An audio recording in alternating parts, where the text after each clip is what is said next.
예, 안녕하십니까. 토마치입니다. 예, 오늘 또 하나를 말씀드리려고 합니다. 다른 게 아니라 집이 저희가 이사 오고 나서 이렇게 됐습니다. 이렇게 돼 있더라고요. 그래가지고 집주인, 전주인 얘기는 이게 수도가 터져가지고 이렇게 됐다. 이렇게 얘기하더라고요. 그래서, 뭐 이렇게 깔끔하게 안 했노? 그리고 주인이 인덕이 없었나? 그래 싶더라고요. 이 과정에 대해서 말씀드리도록 하겠습니다. 보통 이런 집들이 많다고 얘기를 합니다. 그 이유는 여기에 온수배관입니다. 온수배관. 이쪽이 온수배관. 근데 냉수배관은 전혀 문제가 없습니다. 온수배관이 찬물 차왔다 뜨거웠다 차왔다 뜨거웠다 하면서 배관 자체에서 이제 이완이 되죠. 이완이. 그러니까 이게 매립이 돼 있잖아요. 매립이 된 상태에서 이게 저희 집도 한 지금 25년이 넘었습니다. 25년쯤 되니까 쉽게 말해서 한 20년이 넘어가니까 이 동간이죠. 잠깐만요. 제가 샘플을 보여드릴게요.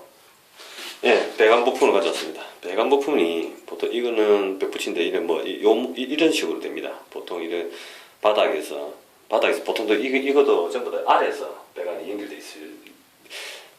되어 있습니다. 아래쪽에서 올라오거든요. 아래쪽에서 올라오면 이렇게 연결돼 가지고 앞쪽으로 이렇게 나와서 우리가 수도를 수전으로 통해서 물을 사용하고 있습니다. 그러면 보통 이런 식으로 되어 있습니다. 보통 지금 부품들은 보통 이제 신주라죠. 동 부품인데 동 부품이 아시다시피 늘어나는 성질이 있습니다. 철보다도 더 많이 늘어납니다. 동이. 그렇기 때문에 이게 따뜻했다 차왔다 따뜻했다 차워졌다 하면 이게 이완이 되겠죠, 서로. 그러면 아무리 이게 체계를 완벽하게 했다 해도 이게 세월이 한 10년 20년이 지나면 얘네들이 조금 이완이 돼서 그래서 새는 경우가 많다더라고요. 그래서 그거는 저희 이제 지인께서 이래 말씀을 주택 관리를 하시는 분인데 보통 온수가 이래 터지더라, 희한하더라, 이래 말씀하시더라고요. 저는 그 얘기를 듣고, 온수에서는 아무래도 이제 이 부품들이 늘어났다, 줄어들었다. 우리도 알다시피, 철 보시면 늘어났다가 줄어들었다 하잖아요.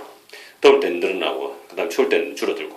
그래서 그런 현상들이 안에서 생겨서 그렇답니다. 그러면 온도 변화가 심한 데는 아무래도 더 심하겠죠. 여기는 그래도 아래 지방이다 보니까 그나마 조금 덜합니다. 덜한데도 이 정도면 이런 데가 많으면 또 부품이 그러니까 예전에 그때 당시 부품이 문제일 수도 있습니다. 사실은 문제일 수도 있는데 저희가 이게 문제가 여기뿐만이 아니고 다른 데도 또 있습니다. 그러니까 여기하고 또 여기는 화장실이 2개인데 이쪽 화장실도 그렇고 저쪽 화장실도 그렇습니다. 저쪽에도 한번 보여드릴게요.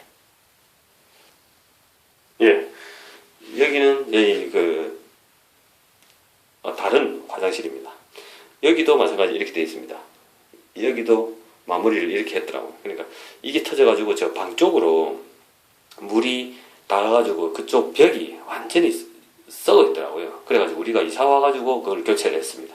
그러니까 그때 당시에는 몰랐겠죠. 왜냐하면 도배가 돼 있고 도배를 했고 아마 그래서 그럴 겁니다. 그래서 지금 타일을 마무리를 해줘야 되는데 색깔이 아무래도 똑같은 거는 있을 수는 없습니다. 그런데 그래도 타일을 조금 비슷한 거라도 해가지고 마감을 해주셔야죠. 물 쓰는 데인데 물이 이쪽에서 이렇게 하면 계속 이완이 돼서 금이 자꾸 벌어집니다. 백시멘트가 내구성이 좋지는 않거든요. 그래서 이런 거 하실 때도 혹시 문제가 생기면 온수 쪽에 문제가 생긴다는 거. 그 다음에 온수 쪽에서 문제가 생기면 빨리 부품을 준비를 하셔가지고 메인을 잠그고 이렇게 조치를 또 하셔야 되는 거고요. 그러니까 공사를 부를 때도 그 내용을 알고 업자를 부르면 가격이 아무래도 저렴하겠죠. 내가 내용을 모르고 업자를 부를 때는 이 사람들이 천차만별을 부릅니다. 제 다른 영상도 있었지만 10배씩 부릅니다. 10배씩. 한 10만 원이면 될 거를 100만 원씩 부르고 그런 조금 정직하지 못한 분들이 정말 많습니다. 그렇기 때문에 여기에서는 이런 식으로 공사를 하면 안 된다. 그리고 문제가 생길 때는 이 온수 쪽에 문제가 생기겠구나. 그렇게 보시면 뭐 정확한 진단이 쉽게 나올 수 있을 것 같습니다. 그리고 손해도 안 보고 살림에 또 보탬이 되겠죠. 예, 오늘은 요 온수 누수에 대해서 오늘 말씀드렸습니다. 이상입니다.